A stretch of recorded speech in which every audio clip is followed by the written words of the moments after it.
नमस्कार दोस्तों, स्वागत है आपका हमारे YouTube चैनल हिंदू दिव्य दर्शन में। आज हम इस वीडियो में आपको बताएंगे सातुड़ी कजली तीज की कहानी। सातुड़ी तीज की कहानी तीज की पूजा के समय सुनी जाती है। सातुड़ी तीज को भादवा तीज, कजली तीज या बड़ी तीज भी कहते हैं। इस व्रत में सातुड़ी तीज की कहानी के अलावा नीमड़ी माता की कहानी, गणेश जी की कहानी और लपसी तपसी की कहानी भी सुनी जाती है। सातुड़ी तीज की कहानी। एक साहूकार था, उसके 7 बेटे थे। उसका सबसे छोटा बेटा पांव से अपाहिज था। वह रोजाना एक वैश्या के पास जाता था। उसकी पत्नी बहुत पवित्रता थी, खुद उसे कंधे पर बिठाकर वैश्या के यहाँ ले जाया करती थी। बहुत गरीब थी। जेठानियों के पास काम करने के अलावा उसके पास और कोई कार्य नहीं था। भाद्रपद के महीने में कजरी तीज के दिन सभी ने तीज माता का व्रत और पूजा के लिए सत्तू बनाए। छोटी बहू गरीब थी, उसकी सास ने उसके लिए भी एक सत्तू का छोटा पिंडा बनाया। शाम को पूजा करके जैसे ही वो सत्तू पासने लगी, उसका पति बोला, मुझे वैश्या के यहाँ छोड़ कर आ। हर दिन की तरह उस दिन भी वही पति को कंधे पर बिठाकर छोड़ने गई, लेकिन पति उस दिन भूल गया कि तू जा। वह बाहर ही उसका इंतजार करने लगी।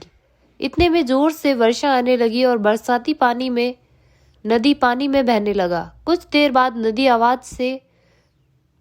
से आवाज आई, आवतारी जावतारी दोना खोल के पीव पिवारी होए। आवाज सुनकर उसने नदी की तरफ देखा तो दूध का दानो नदी में तैरता हुआ आता दिखाई दिया। उसने दोना उठाया और 7 बार उसे पीकर दोने के 4 टुकड़े किए और चारों दिशाओं में फेंक दिए। उधर तीज माता की कृपा से उस वैश्या ने अपना सारा धन उसके पति को वापस देकर सदा के लिए वहां से चली गई। पति ने सारा धन लेकर घर आकर पत्नी को आवाज दी, दरवाजा खोल। उसकी पत्नी ने कहा, मैं दरवाजा नहीं खोलूंगी। उसने कहा कि अब मैं वापस कभी नहीं जाऊंगा, अपन दोनों मिलकर सातू पासेंगे। लेकिन उसकी पत्नी को विश्वास नहीं हुआ। उसने कहा, मुझे वचन दो, वापस वैश्या के पास नहीं जाओगे। पति ने पत्नी को वचन दिया तो उसने दरवाजा खोला और देखा उसका पति गहनों और धन माल सहित खड़ा था। उसने सारे गहने, कपड़े और पत्नी को दे दिए। फिर दोनों ने बैठकर सत्तू पासा। सुबह जब जेठानी को वहां काम करने नहीं गई तो बच्चे बुलाने आए, काकी चलो, हमारे सारा काम पड़ा है। उसने कहा, अब तो मुझ पर तीज माता की पूरी कृपा है, अब मैं काम करने नहीं आऊंगी। बच्चों ने जाकर माँ को बताया तो आज से काकी आपके यहाँ काम करने नहीं आएगी। उन पर तीज माता की कृपा हुई है। वह नए नए कपड़े गहने पहनकर बैठी है और काका जी भी घर पर बैठे हैं। सभी लोग बहुत खुश हुए। हे तीज माता, जैसे आप उस पर प्रसन्न हुई वैसे ही सब पर प्रसन्न होना और सबका दुख दूर करना। तीज माता की जय। कजरी तीज की कहानी नंबर 2। एक गांव में एक गरीब ब्राह्मण रहता था। भादवे महीने की कजरी तीज आई। ब्राह्मणी ने तीज माता का व्रत रखा। ब्राह्मण से कहा, आज मेरा तीज माता का व्रत है, कहीं से चने का सातू लेकर आओ। ब्राह्मण बोला, मैं सातू कहाँ से लाऊं? ब्राह्मणी ने कहा, चाहे चोरी कर चाहे डाका डालो, लेकिन मेरे लिए सातू लेकर आओ। रात का समय था। ब्राह्मण घर से निकला और साहूकार की दुकान में घुस गया। उसने वहां पर चने की दाल, घी, शक्कर लेकर 1.25 किलो तोलकर सातू बना लिया और जाने लगा। आवाज सुनकर दुकान के नौकर जग गए और चोर चोर चिल्लाने लगे। साहूकार आया और ब्राह्मण को पकड़ लिया।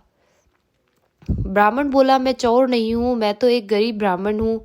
मेरी पत्नी की आज तीज माता का व्रत है, इसलिए मैं तो सिर्फ 1.25 किलो का सातू बनाकर ले जा रहा था।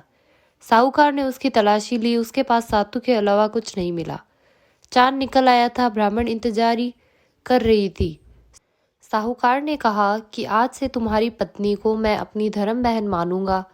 उसने ब्राह्मण को सातू, गहने, रुपए, मेहंदी, लच्छा और बहुत सारा धन देकर ठाट से विदा किया। तीज माता की जय।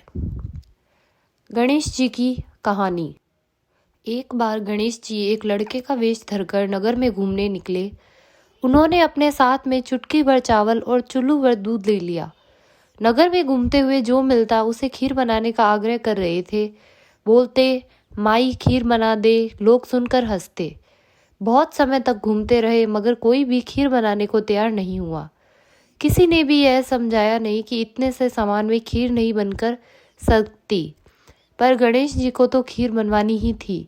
अंत में एक गरीब बूढ़ी अम्मा ने उन्हें कहा, बेटा चल मेरे साथ, मैं तुझे खीर बनाकर खिलाऊंगी। गणेश जी उसके साथ चले गए। बूढ़ी अम्मा ने उनसे चावल और दूध लेकर एक बर्तन में उबालने चढ़ा दिया। दूध में ऐसा उफान आया कि बर्तन छोटा पड़ने लगा। बूढ़ी अम्मा को बहुत आश्चर्य हुआ। कुछ समझ में नहीं आ रहा था। अम्मा ने घर का सबसे बड़ा बर्तन रखा, वो भी पूरा भर गया। खीर बढ़ती जा रही थी। उसकी खुशबू भी चारों तरफ फैल रही थी। खीर की मीठी मीठी खुशबू के कारण अम्मा की बहू के मुंह में पानी आ गया। उसकी खीर खाने की तीव्र इच्छा होने लगी। उसने एक कटोरी में खीर निकाली और दरवाजे के पीछे बैठकर बोली, ले गणेश तू भी खा, मैं भी खाऊं। और खीर खा ली। बूढ़ी अम्मा ने बाहर बैठे गणेश जी की आवाज लगाई, बेटा तेरी खीर तैयार है, आकर खा ले।